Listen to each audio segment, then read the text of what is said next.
Hello everybody, Senior Engineer, MBA, and Investor. And in today's video, or should I mention tonight's video on a beautiful Sunday night, wherever you are, I want to talk about the press release from Intellia Therapeutics, a big press release that was released this week, covering the milestones of this company, giving an update to investors, and giving a glimpse to what to expect tomorrow morning at the JP Morgan 2025 conference. Now, this headline got a lot of attention. Okay, on January 9th, so like I said, this past week, NTLA announced anticipated 2025 milestones and strategic reorganization to prioritize the advancement of its late stage programs, NTLA 2002 and NextZ. Right?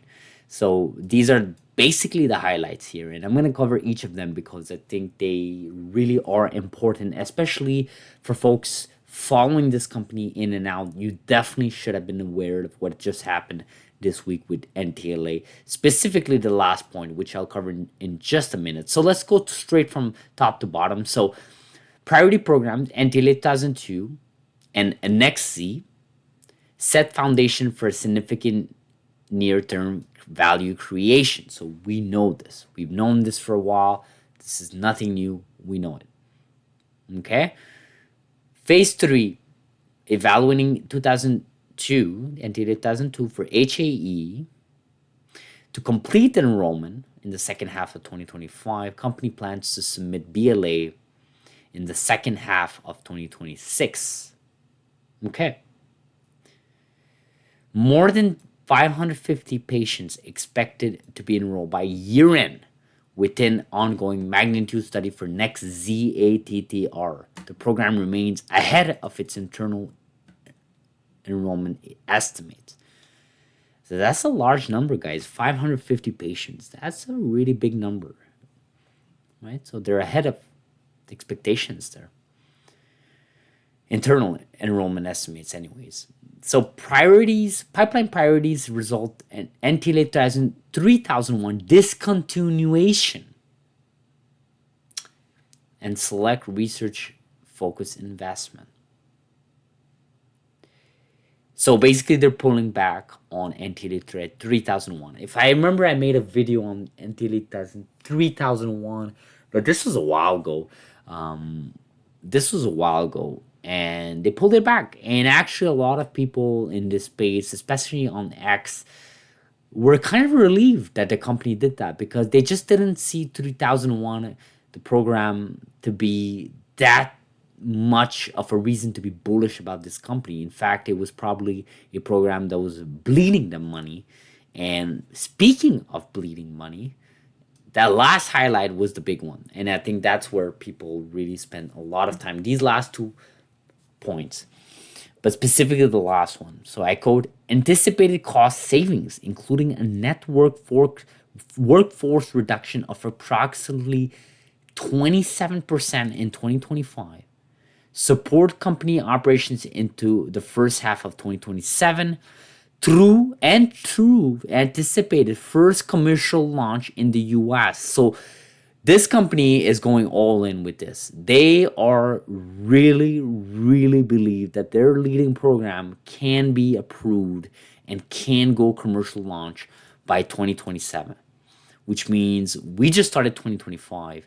They have enough cash to go well into the first half of 2027. Now, I know a lot of people on X, and I've seen that feedback a lot. People comment a lot on cash balance sheet and operation costs. I mean, did anybody even expect a 27% reduction? Clearly, nobody expected it. I mean, people often say, well, you can cut employees, but by how much do you cut? 5%, 2%, 9%, 40%, or 27% in this case? I mean, this is why I don't get too hung up with those figures sometimes. You know how people say, like, for example, Caribou has enough cash to go well into 2027 or 2028.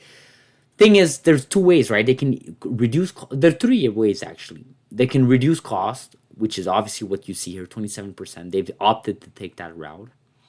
There's another way where they can maybe give up more of their program to Regeneron, who obviously is a partner of their leading program. Maybe same type of deal the CRISPR Therapeutics and Vertex did. Clearly, they haven't opted in for that program. There has to be a reason. Like, again, I don't have inside information. This is just me, guesstimating at this point. But why do you think they opted in reducing the workforce, but not partnering up further with Regeneron and giving up some of their shares in that program as opposed to be a 50-50 split? Why not a 60-40? You give up 10%, maybe you rack in another 300 million, 400 million. Now, granted, and I'm assuming the Regeneron would be open to that, so maybe Regeneron was never open to that. But I'm just suggesting. Let's just pretend they were open to that. And NTLA didn't opt in to do that. What does that say about their confidence level of this program? And why do they want to hold that much of a split? I mean, that's something you got to ask, right? And of course, the third point there is raising it through the stock market. Now, obviously, as investors, we probably don't want this company to, look into that because it's going to dilute your shares. And obviously, the stock price is going to be reduced by the nature of dilution. But it's there. I mean, that's the whole point of being a public market company. I mean, I think people sometimes forget that that's part of the game. I mean, Tesla did that. All these big companies did that at some point. Am I saying this company's going to do it? No, but they did it a couple of years ago. And who knows, they may do it again. I mean, this is something you guys got to be mindful. Now, obviously, it doesn't make sense to do that in this bear market. Obviously, I don't expect them to do that. And that's why they didn't opt into that. But it is an option, right?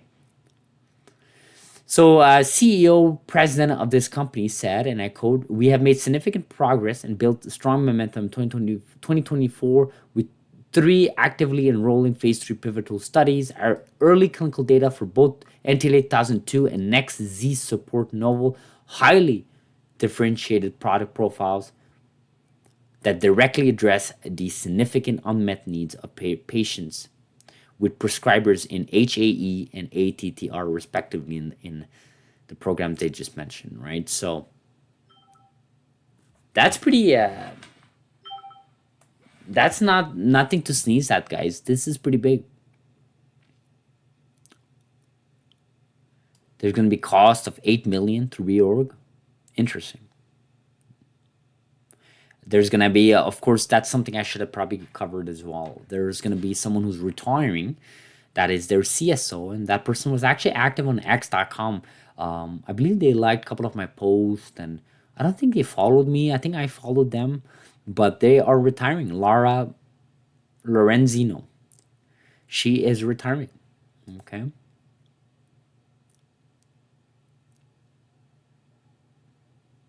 And there's a promotion here.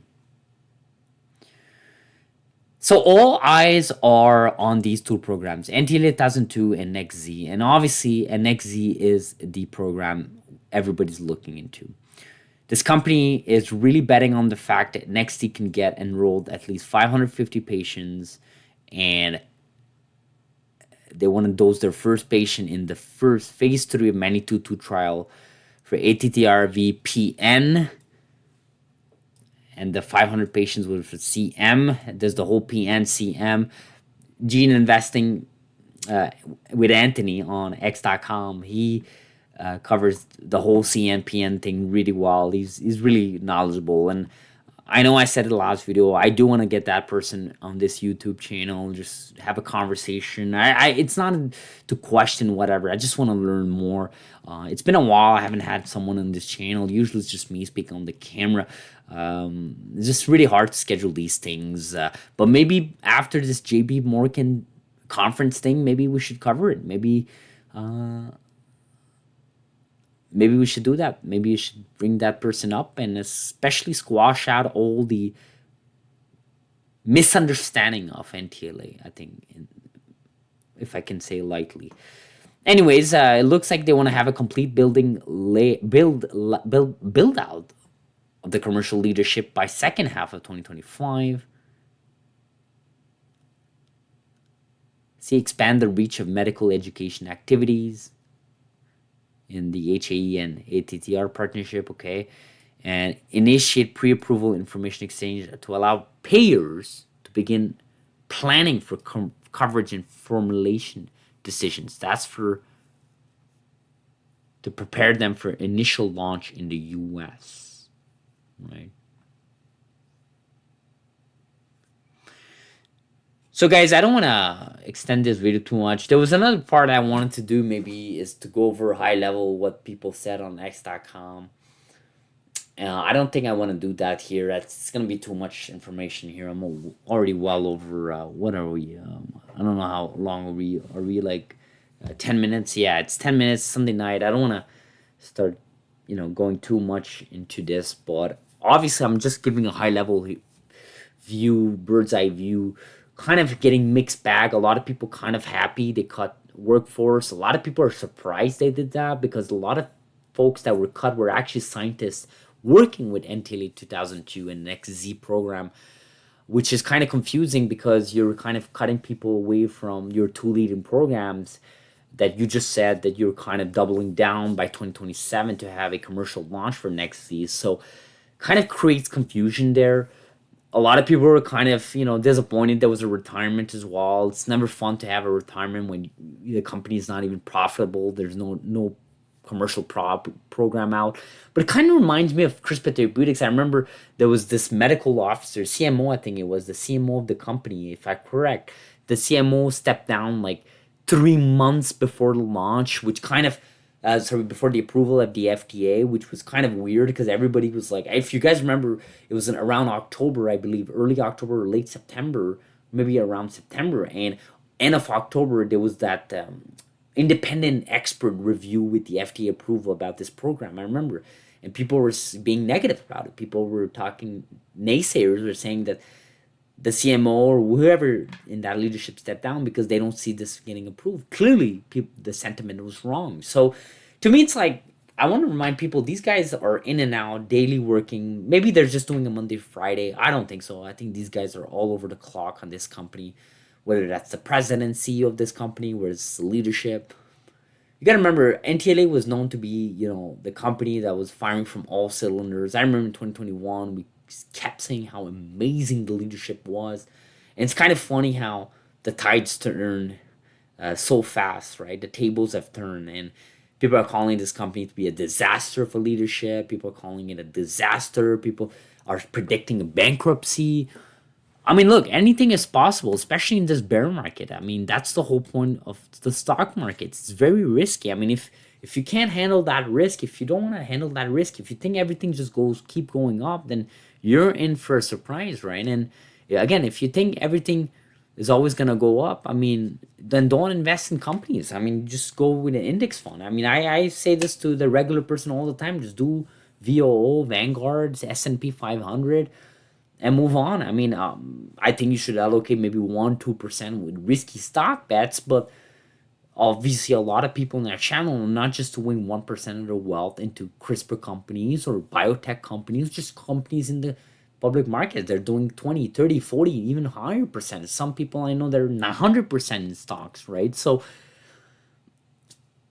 you gotta be in it for a long term, guys. Gotta be in the long term. I had a beautiful YouTube comment this morning saying something like, a lot of people quit on CRISPR the last year, 2 years. A lot of people disappeared. A lot of people stopped making videos, but they're happy that I keep making videos. And obviously I took a break for a couple of months, and I kept saying that when I made videos, I kept saying that, but now I'm making regular, 2 videos a week, maybe 1 video a week, I think will suffice. But now right now I'm on that momentum with 2, maybe 3 videos a week.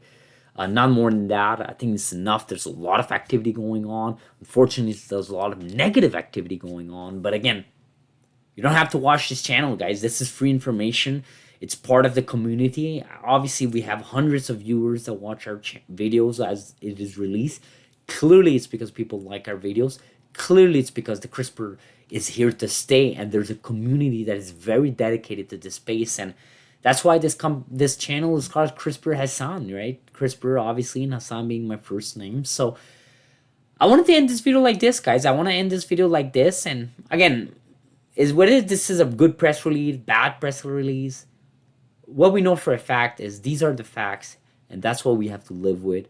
So you let me know what you think in the comments below. Do you guys agree with these moves? Do you guys think this is a bold move? Do you guys think it's a bad move? Let me know. Subscribe if you haven't, guys. Like this video. Actually, the highest viewership is from YouTube homepage, and that's by liking our videos. So do like it, guys, and I will see you guys during the week. Have a beautiful Sunday night. Thank you.